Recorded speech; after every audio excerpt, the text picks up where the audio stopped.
Welcome to Right Now. We're continuing our series from Los Angeles where we've met a lot of fascinating people. But I'm going to promise you that our next guest is probably one of the most fascinating you'll ever meet. Why? Because she sees dead people. It's what we're talking about right now.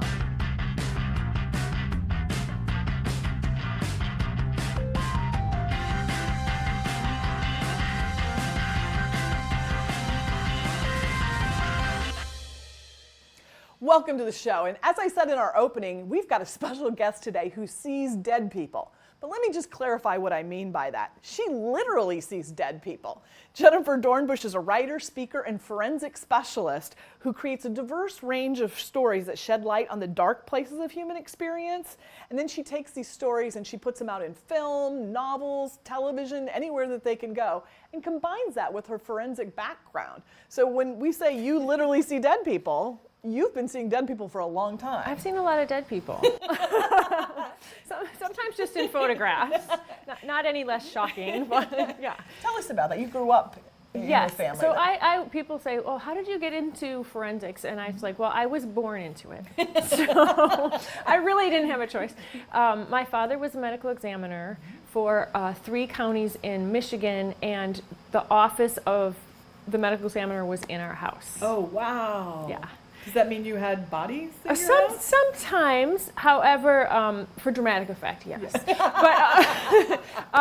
But the bodies would obviously go to the hospital morgue for autopsies and stuff, but everything else came to our house, and including there were no places in the county to store tissue samples or blood samples, so that was all in our basement. Yeah. So how does growing up with those things in your basement influence you? Does it just become sort of ordinary? Do you like bring your friends home and take show and tell to kindergarten, or? Yeah, right. So it's interesting because it was just how we lived. I didn't really think about it until I became a teenager.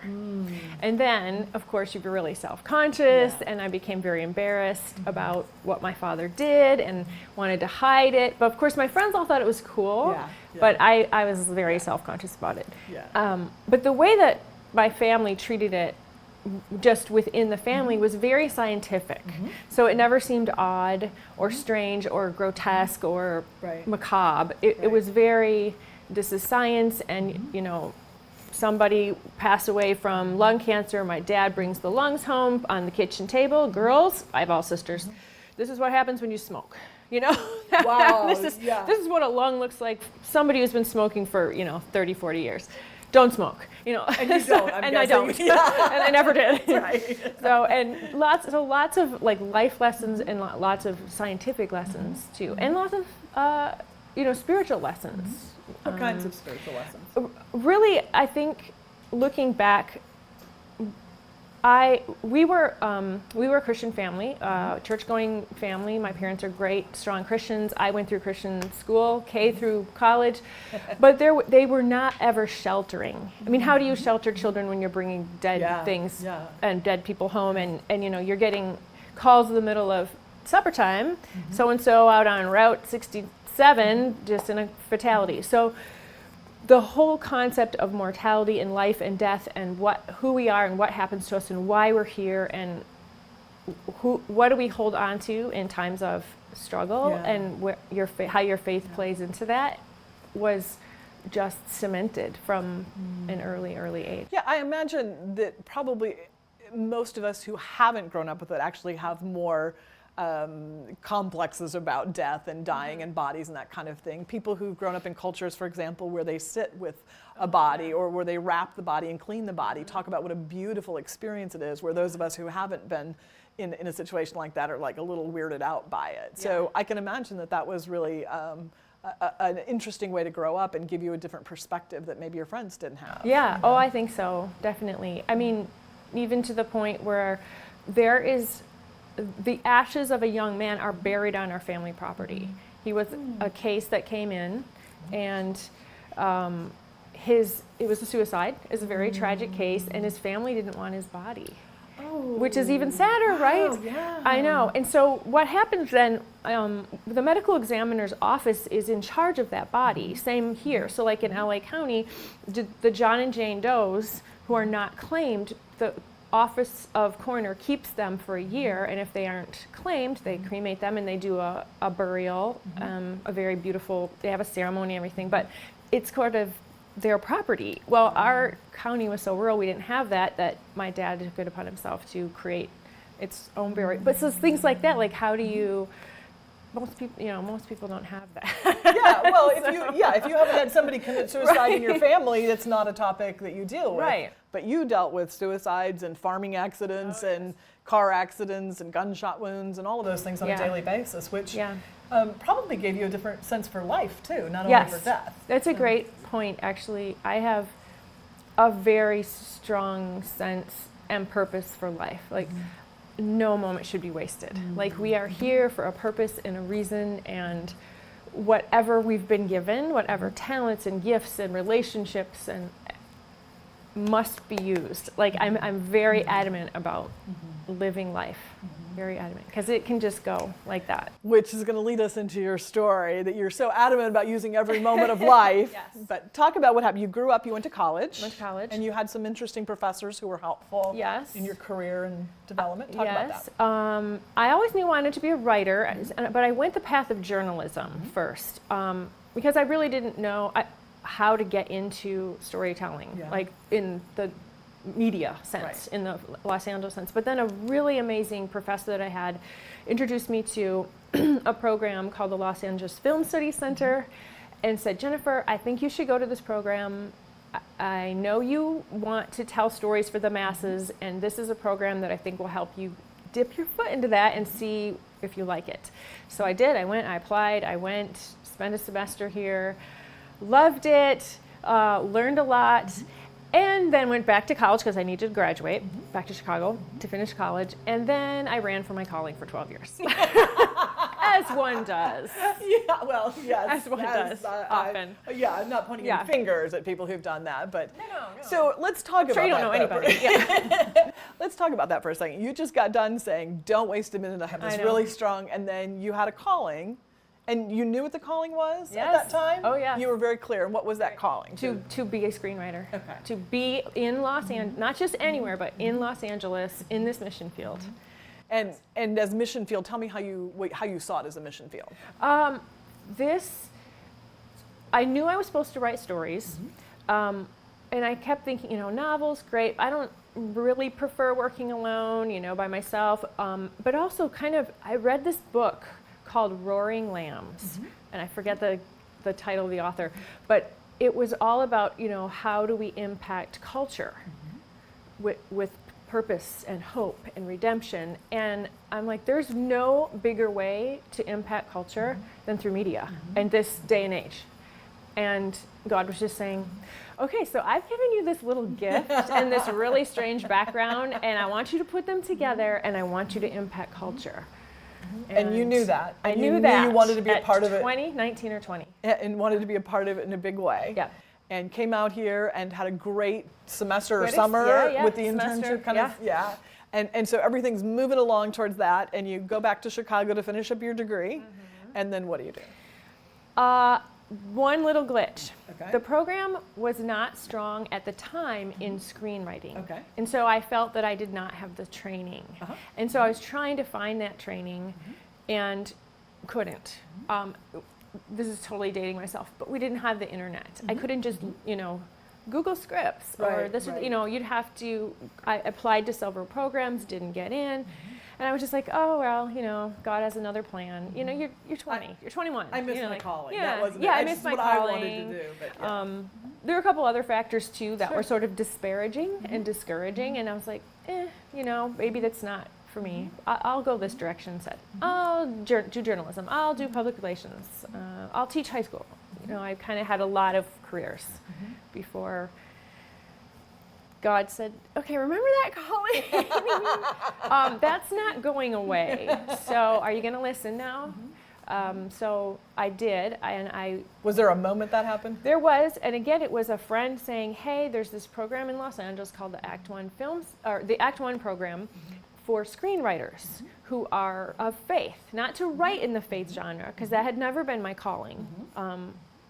Ironically, I've done that a little bit now, but never say never.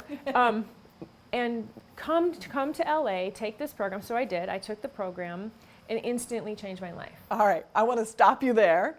We want to stop just for a second, but we want you to come right back after this break and hear about it. She's got this calling, she's avoided it for 12 years, and now she knows she needs to go. What happens next? You'll find out right after this break.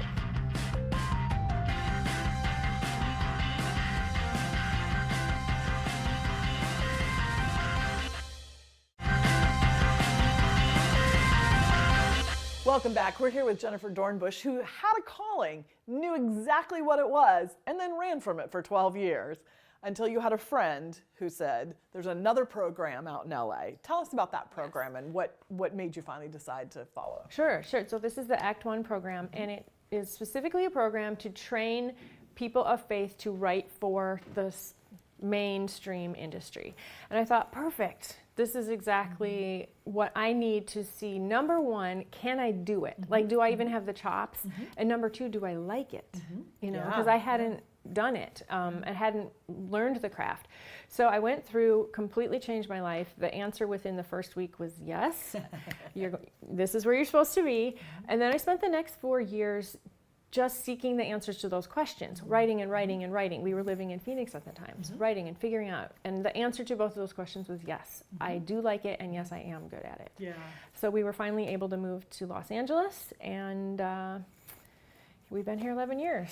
So for 4 years, you're writing scripts, sending them out, getting feedback Yes. through contests and through contacts of people you would hope would buy your script or mostly option it, but mostly at that point mentors, Okay. because I knew it was going to take several years to Yeah. get to a competitive Yeah. level. Yeah, I think that's an important thing. Let's just stop there for a second. And I think that's part of what Act One's mission is, if I'm not mistaken, is to train people to be really good at their craft. Yes. Because I think the worst thing that people of faith can do is go in and be really bad at their craft, because who does that honor? No one. No one. know? And Yeah. you don't get second chances. Right, You know, right. you form a reputation the minute you step into the LA County boundaries and start putting yourself out there. So the professional and personal reputation that you build is really key. Yeah. It's really what helps you build a career here. Yeah. So if somebody were at home thinking like, you know, I kind of would like to do that, what would you recommend that they do? If they have no training at all, I would say get training. Find and get training, and then practice, practice, practice, and then test. Test it out on mentors, test it out competitions. I did that a lot. Send it off to contests, and only the best contests. Don't waste your time with, you know, the smaller contests, because you want to be at that highly competitive level. And then once you start getting the confirmations that you need, then you know it's time to seek the next step. And if you don't, does it mean you give it up, or does it mean you train harder? Oh, you try harder. Yeah, I think that's key. I think too often people think, oh, this is my calling, and that if they send it in, they'll win the first contest that they enter. And if it's God's will, or, you know, whatever they're telling themselves. But oftentimes God's will is that you toil in obscurity to get goodness. really good at what you're doing. So you'll be prepared for the opportunities. I could fill a week of your show on all the downfall and roadblocks and struggles. I mean, So it wasn't a smooth, easy, you No. came to LA and everybody was happy to see you. No, not at all. Maybe a few friends, but So how did you deal with that? That's hard. It's It hard is to have hard. a lot of rejection and not get the encouragement maybe that you need. yeah, it is really hard. Thankfully, we and I had already built a community, and a lot of those people were through Act One. So they were people who were kind of at the same level I was, and we were all building our careers together. So like, I've been a part of a writers group now for 10 or 11 years. We're all Act One alums, and we're all now, you know, a lot of them are writing on network or cable TV shows or have had films produced. Like we literally came from scratch. And so having that really core team of people that are not just helping you with your craft, but are also there when you're struggling. It's like, man, can you pray for me? Or like, I had this really weird thing happen. What do you think? Or I need help. You know, I just need support. Yeah, to share both the successes and the rejections, right? To have that both. I think, again, I'm going to pause on that just for a second, because as a writer myself, I think that's one of the things that I see as a big difference between people who make it and people who don't, is that people who are in a group constantly getting feedback from other people.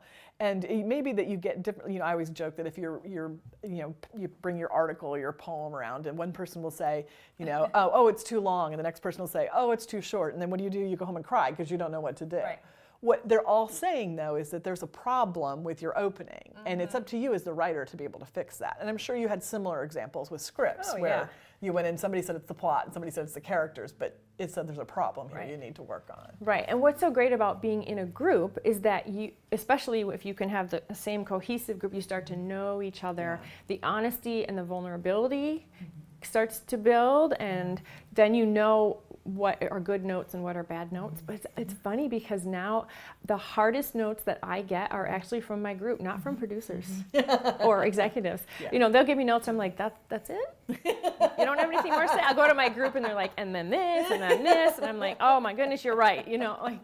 So. There has to be some of that vulnerability, though, don't you think, to become successful? The willingness to whether you're an actor, to make a fool of yourself, doing a really bad scene because you tried too hard, or, you know, isn't there a certain amount of that required? This place will just strip you down to your core, and there's no better place I have been that has tested my faith and grown my faith than Los Angeles.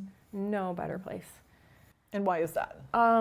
I think from what you're saying, you have to just come to this complete point of humility and vulnerability where you're shaken to your core and you're saying, God, I don't know what to do, and you are the only thing I can lean on. You're the only, because there's no meritocracy here. You can work hard, you can be an amazing writer or actor or whatever, producer or director, but it doesn't mean you're going to get the job or get what you want. It's every day waking up and saying, all right, God, I'm yours. What do you have for me today? You've given me this. It's yours. How am I supposed to use it today? And then the next day, and the next day. So you had talked about having a writer's group and having them around to support your writing. Is it also important to have family or friends or things, maybe people who aren't in the business, to be able to support you in those times when you're just like down on yourself or questioning your calling? I am mixed on this point. Good. Because, okay, well, number one, I have the most amazing husband in the world, and he's always been supportive, more supportive and believing in me than even I've probably been about believing in myself sometimes. So that's, I do believe that's absolutely key, to have that person who's just always supporting you. My family, it's been very mixed. When we moved out there, they were not for it. Or out here, they were, what are you doing? You know? Right. And there is a lot of disparagement. They've come around and now they're super supportive. And, you know, for the most part, friends who have been outside of the industry, who don't live in Los Angeles, they're supportive, but they don't understand. And they're getting there. And there's no fault of their own. It's a weird business, and it's a... I've seen I just moved here. I didn't come out here to be a part of the business or anything like that, but part of what I've seen is the exact same thing, where people are afraid that you're going to get your heart broken, or that you're too old or too not whatever to do it, and so they're trying to protect you, and the way they want you to be protected is to stay home.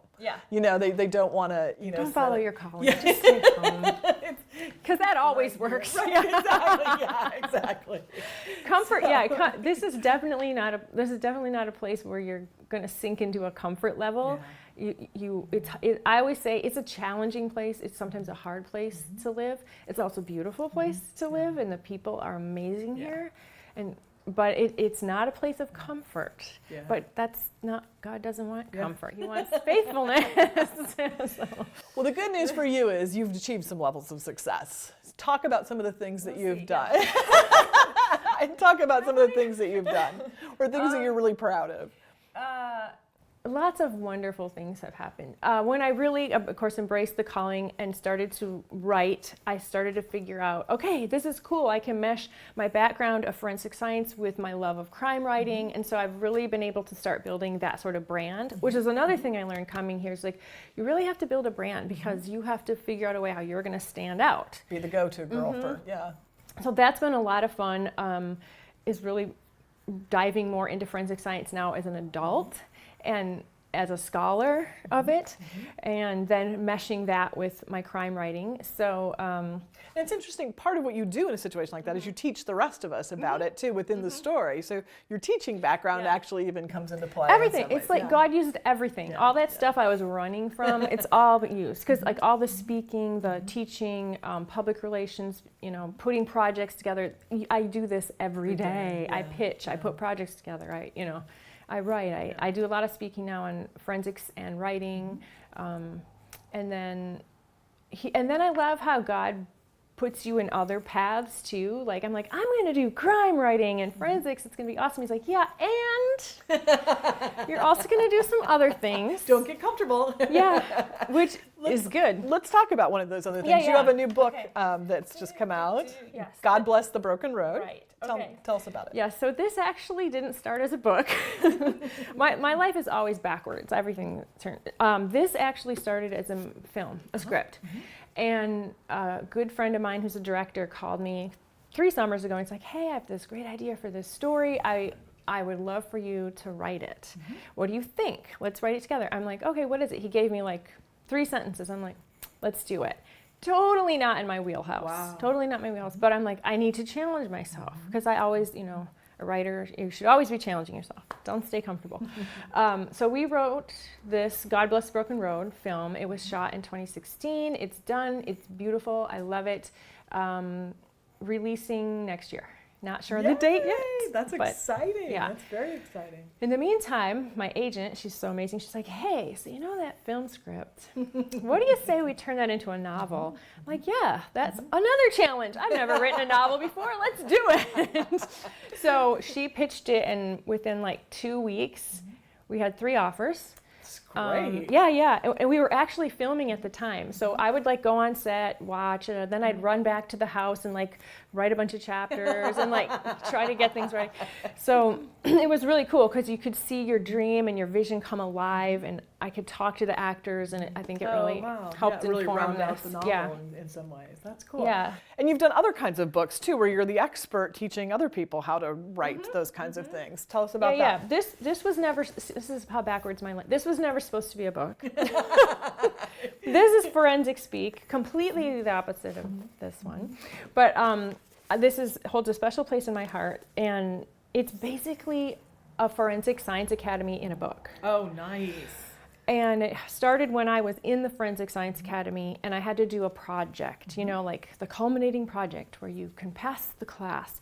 And so I pitched this, and then my professor's like, perfect, I love it. And then my friends, who also write a lot in the crime genre for television, they were like, Jennifer, we need that book. Yeah, because somebody who doesn't have the experience you have needs to know those We need this book.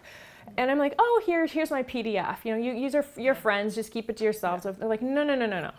And I especially had this one friend who's now a writing partner with me on a couple projects, and she was like sending me links to publishers. Like, no, you need to send a pitch. You need to. So I did, and within like 30 minutes, they got back to me and they're like, we love this. We want to publish this. Like, okay, here we go. So, Jennifer, I'd say if there's any message for you, it's not only to be listening to God for your calling, but to be listening to your friends, because obviously they've given you some great advice.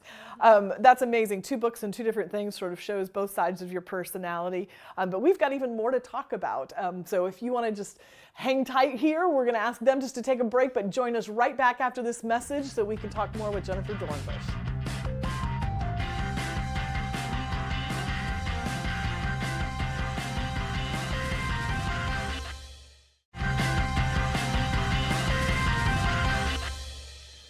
Welcome back. We've been talking with Jennifer Dornbush about her really varied career at this point, but how God's really brought you success in the kinds of things that He called you to do from the very beginning. How do you kind of tie all of these disparate things together? Is there sort of like one purpose or one motivation you have? Yeah, there is. It is. I love writing. I love seeing all the different projects that God is bringing. I'm working on a crime thriller TV pilot right now. I just sold a crime novel series. I just this week signed a contract to do an adaptation of a young adult novel into feature, which is completely, they're all very different. Yeah. But what I've, kind of the through line for all of it is, it's sort of my mission statement is shedding light into the dark places of the human experience. And so when projects come to me, or I'm thinking about doing projects, that's my guide. That's my North Star. Is it a project where somehow it can shed light to some population, or shedding that light into darkness? So that's my barometer. That's great. Yeah. And have you turned down projects that haven't met that criteria? Yeah, I have. Yeah. And then when you have a project, I assume you even work to make that even more Yes. So if then it's been. That's Yeah. amazing. It's amazing your journey, the story you've come through. It's amazing that you see dead people and now you use those dead people and your background and experience to shine light and bring hope and even education and teaching on those of us who haven't had those same sorts of things. Yeah. So we are so thankful to have you here Thank you for today. having And be sure and pick up her book. Again, God Bless the Broken Road. You can find out more at her website, jenniferdornbush.com. And join us next time when we have another fascinating guest who probably won't see dead people, but who will have another interesting story for us to tell. Thanks so much for being a part of the show.